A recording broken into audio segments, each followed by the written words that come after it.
સાબરકાંઠા જિલ્લાના પોશીના તાલુકામાં સોનગઢ ફળીમાં પોલીસે ડ્રોન સર્વેલન્સની મદદથી મેગા દરોડો પાડીને ₹1 કરોડ 13 લાખની માતબર કિંમતના ગાંજાના છોડ ઝડપી પાડ્યા હતા।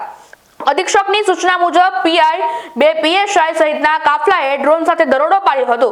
આ દરોડામાં યુવક હાથા ડાભીએ પોતાના ઘર નજીકના ખેતરમાં ગાંજાનું વાવેતર કર્યું હોવાનું સામે આવ્યું છે।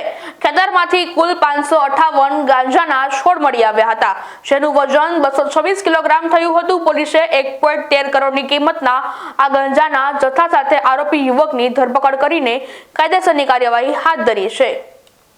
સાબરકાંઠા જિલ્લાની અંદર એટીએસ ચાર્ટર હેઠળ જે કંઈ પણ એનો ચાર્ટર મુજબના ગુનાઓ છે તેનું વધુમાં વધુ ગુના દાખલ કરવા માટે થઈને ડીજીપી શ્રી વિકાસ સહાય સર અને આઈજીપી શ્રી વિરેન્દ્રસિંહ યાદવ સર દ્વારા સૂચના આપવામાં આવેલ હોય તે સૂચના અંતર્ગત સાબરકાંઠા જિલ્લાની એસઓજી દ્વારા પોશીના પોલીસ સ્ટેશન વિસ્તારની અંદર લાખિયા ગામ ખાતેથી એક આખું ગાંજાનું ખેતર પકડી પાડવામાં આવેલ છે, જેનો ટોટલ 558 જેટલા છોડ છે, જેનો કુલ વજન 226 કિલો જેટલું થાય છે અને 1 કરોડ 13 લાખ રૂપિયાનો મુદ્દામાલ ટોટલ કબજે કરવામાં આવેલો છે।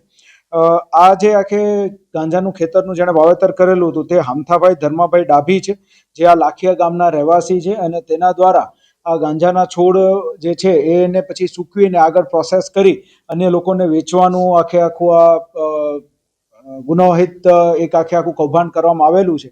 તે અન્વયે નાર્કોટિક્સની સુસંગત કલમો હેઠળ ગુનો દાખલ કરવામાં આવેલો છે અને હાલ તપાસ ખેરોજ પીઆઈ દ્વારા હાથ ધરવામાં। અત્યાર સુધીના ઇન્ટ્રોગેશનમાં છેલ્લા 1 વર્ષથી એણે આ વાવેતર કરેલું એવું એણે આપણને કહેલું છે, પરંતુ આ બાબતે વધુ સઘન પૂછપરછ આજુબાજુના ગામોમાં પણ શરૂ છે અને ભૂતકાળમાં પણ ક્યારે એણે આ પ્રકારનું વાવેતર કરેલું છે કે કેમ, અને જો કરેલું હોય તો કોને એટલે વેચતો તો એ બાબતની તપાસ હાથ ધરવામાં આવી। અત્યાર સુધી તો એણે નથી કરી, પરંતુ આગળ તપાસમાં એ ક્લેરિટી આવી જશે।